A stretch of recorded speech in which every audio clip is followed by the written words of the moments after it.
હવે ઓબીસી સમાજમાં જે અતિ પછાત જ્ઞાતિઓ જે છે એને અલગથી ઓબીસી સમાજની અંદર અનામત અલગથી આપવામાં આવે. લેટરમાં મેં ચોક્કસ વર્ગીકરણની વાત કરી છે કે ભાઈ જે સમૃદ્ધ જ્ઞાતિઓ જે છે ઓબીસી સમાજમાં, જેને ખરેખર એ સમૃદ્ધ જ્ઞાતિઓ જે છે એને હવે તમે જોયું છે કે એને હવે અનામતની જરૂર નથી. બોટાદના ધારાસભ્ય ઉમેશભાઈ મકવાણા આપણી સાથે છે. તમે મુખ્યમંત્રીને કોઈ લેટર લખ્યો છે ઓબીસી માં જે 140 થી વધુ જ્ઞાતિઓ છે અને એને 2 ભાગમાં વિભાજન કરવું જોઈએ એવી કંઈ રજૂઆત કરી છે? જી, ચોક્કસપણે ઓબીસી સમાજ જે છે એ ખૂબ જ વિશાળ છે ગુજરાતની અંદર. 51% કરતાં વધારે એમાં જનસમુદાય આવે છે. 168 કરતાં વધુ જ્ઞાતિઓ આવે છે. એટલે એક માનનીય મુખ્યમંત્રીશ્રીને મેં લેખિત મૌખિક એક રજૂઆત લેટર લખીને કરી છે.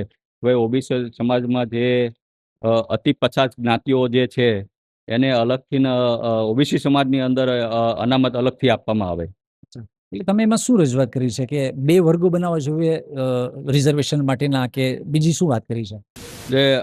લેટરમાં મેં ચોક્કસ વર્ગીકરણની વાત કરી છે કે ભાઈ જે સમૃદ્ધ જ્ઞાતિઓ જે છે ઓબીસી સમાજમાં, જેને ખરેખર એ સમૃદ્ધ જ્ઞાતિઓ જે છે એને હવે તમે જોયું છે કે એને હવે અનામતની જરૂર નથી. પણ અનામતની કોને જરૂર છે? જે અતિ સામાજિક અને શૈક્ષણિક રીતના ખરેખર પછાત છે. જેમ કે ઠાકોર સમાજ હોય, અમારો કોળી સમાજ હોય, પછી જે વિચરતી જાતિઓ, આ જે દેવી પૂજક સમાજ જે હોય, જે આવા અતિ પછાત સમાજો અન્ય મુખ્ય ધારાઓથી પાછળ રહી ગયા છે.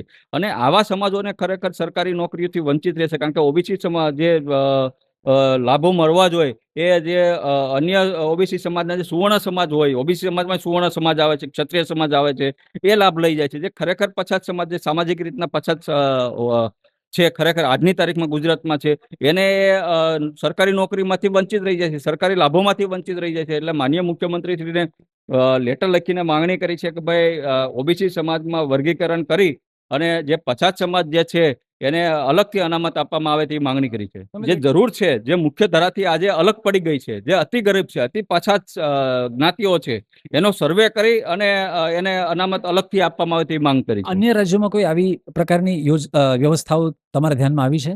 ઘણા બધા રાજ્યોમાં ઓબીસી અનામતનું વર્ગીકરણ કરવામાં આવ્યું છે. તો એ જ પ્રકારે ગુજરાતમાં પણ એ અનામતનું વર્ગીકરણ કરવામાં આવે તેવી માંગ કરી છે. Thank you very much.